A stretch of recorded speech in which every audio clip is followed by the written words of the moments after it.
Hi అండి, అందరికీ నమస్కారం. వినాయకుడికి ఎంతో ఇష్టమైన మోదకాలను నా స్టైల్లో నేను ఎలా తయారు చేస్తానో చూసేయండి. ఈ వినాయక చవితి స్పెషల్గా మనం మోదకాలు తయారు చేసుకుందాం.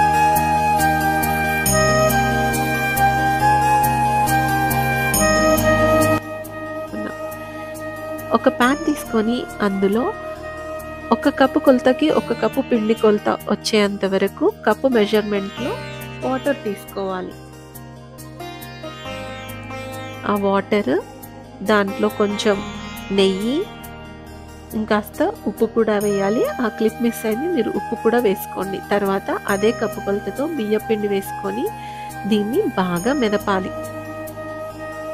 పిండి ఉండలు కట్టకుండా ఉండేంత వరకు మెదిపి పక్కన పెట్టుకోవాలన్నమాట. అది ఆవిరికి పిండి సెటిల్ అవ్వాలి. సో అందుకోసమని ముందుగా ఉండలు కట్టకుండా పిండిని మెదపాలి.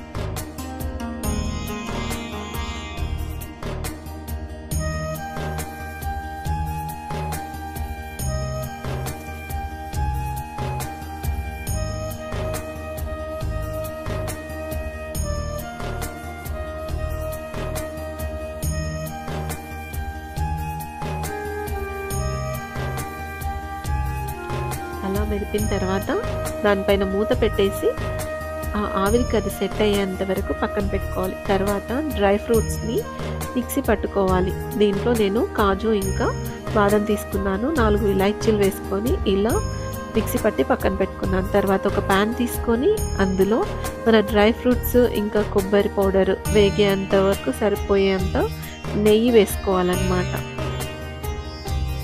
అలాగే అందులో కొబ్బరి పౌడర్ వేసుకోవాలి. ఎండు కొబ్బరి పౌడర్ ఇది మనము మోదకాల కోసం స్టఫింగ్ కోసం అని తయారు చేస్తున్నాం అన్నమాట. వీటిని బాగా రోస్ట్ చేసుకోవాలి.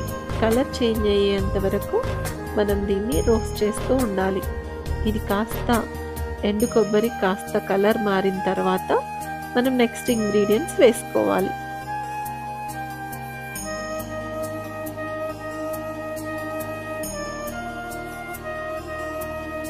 ఇది కాస్త కలర్ చేంజ్ అయిన తర్వాత ఇందాక మిక్సీ పట్టి పెట్టుకున్న డ్రై ఫ్రూట్ పౌడర్ని కూడా వేసుకోవాలి. దీంట్లో డ్రై ఫ్రూట్ పౌడర్ వేయడంతో ఇది అడుగంటే ఛాన్సెస్ ఎక్కువగా ఉంటాయి కాబట్టి మెదుపుతూనే ఉండాలి. మనము వేవిస్తున్నంతసేపు కలుపుతూనే ఉండాలి. లేదు అంటే అది అడుగంటే ఛాన్సెస్ ఉంటాయన్నమాట. కలర్ చేంజ్ అయిపోతుంది, ఒకటేసారి మాడిపోయినట్టు అవుతుంది. అప్పుడు దాని రుచి మారిపోతుంది కనుక మనము ఆపకుండా కలుపుతూనే ఉండాలి. తర్వాత ఇందులో కొన్ని గసగసాలు కూడా వేసుకోవాలి. గసాలు కూడా వేసుకున్న తర్వాత మళ్ళీ కలుపుతూ ఉండాలి.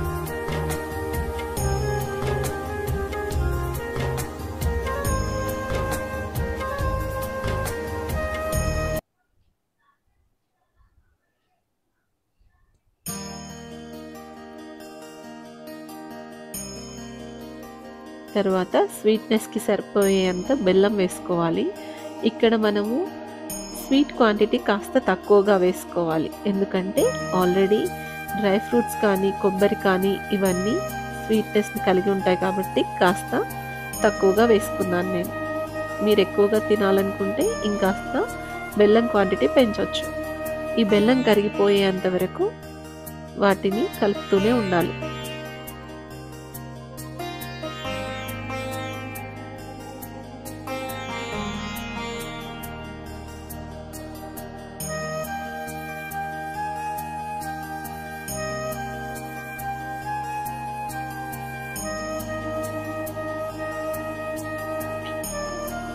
బెల్లం మొత్తం కరిగిపోయి మనకి మంచి బ్రౌన్ కలర్ వచ్చేంత వరకు దీన్ని కదపాలి. తర్వాత ఈ స్టేజ్లో మనం తీసి పక్కన పెట్టుకోవాలి. ఇప్పుడు మనము ఇందాకలా ఆవిరికి ఉంచుకున్న బియ్యం పిండిని ఇప్పుడు నెయ్యిలో మెదపాలన్నమాట. కొంచెం కొంచెంగా తీసుకొని దాన్ని బాగా మెదిపి ఉండలా చుట్టుకోవాలి. లేదంటే మనం చేసే మోదకాలు పగుళ్ళు వచ్చే ఛాన్సెస్ ఎక్కువగా ఉంటాయి. మీకు ఒకవేళ ఆ మోదకం అనేది పగుళ్ళు వచ్చింది అని అంటే మీరు ఇలా స్టార్టింగ్ సరిగ్గా మెదపలేదని అర్థం. అందుకోసమే ఆవిరిది మొత్తం ఒకసారి కాకుండా కొంచెం కొంచెం క్వాంటిటీ తీసుకుంటూ ఇలా మెదుపుతూ మోదకాలు తయారు చేసుకోవాలన్నమాట.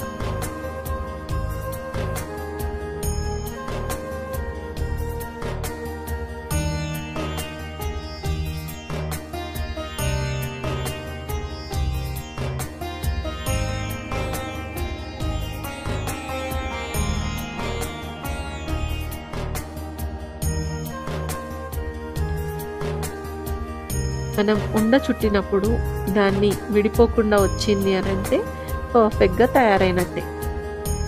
సో ఈ స్టేజ్లో మనం మోదకాల దాంట్లో ఇలాంటి దాంట్లో మనం మోదకాలను తయారు చేసుకోవాలన్నమాట. చేత్తో కూడా ఒత్తి చేయవచ్చు. ఇప్పుడు మార్కెట్లో అన్నీ అవైలబుల్గా ఉన్నాయి. సో ఇలాంటిదైతే పర్ఫెక్ట్గా వస్తుంది. ఫస్ట్ దానికి నెయ్యి అప్లై చేసి తర్వాత ఈ పిండిని దాంట్లో స్టఫ్ చేయాలన్నమాట.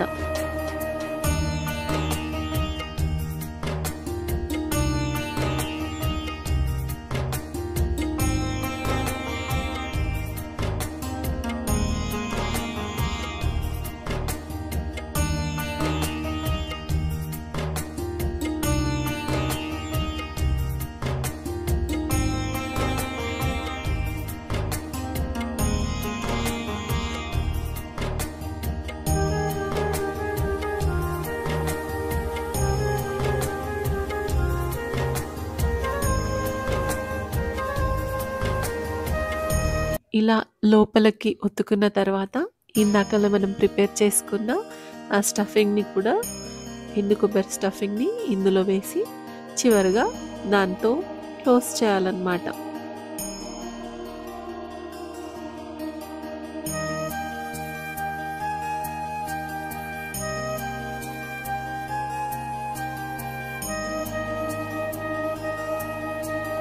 ఇలా పర్ఫెక్ట్ షేప్లో మోదకాలు అనేవి తయారు చేసుకోవచ్చు అన్నమాట. ఇలా వచ్చిన వాటిని ఆవిరికి ఉడకబెట్టుకుంటే ఎంతో రుచిగా ఉండే దేవుడికి ఎంతో ఇష్టమైన మోదకాలు తయారైపోతాయి.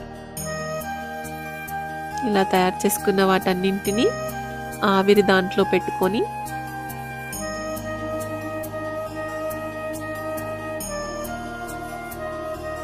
ఆవిరికి ఒక్క 10 నిమిషాలు చిన్న ఫ్లేమ్లో ఉడకబెట్టుకోవాలి.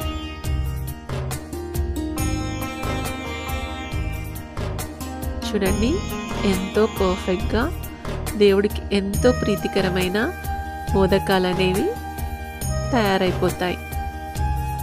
వీడియో నచ్చితే లైక్ చేయండి, షేర్ చేయండి, కామెంట్ చేయండి, సబ్స్క్రైబ్ చేసుకోవడం అస్సలు మర్చిపోవద్దు.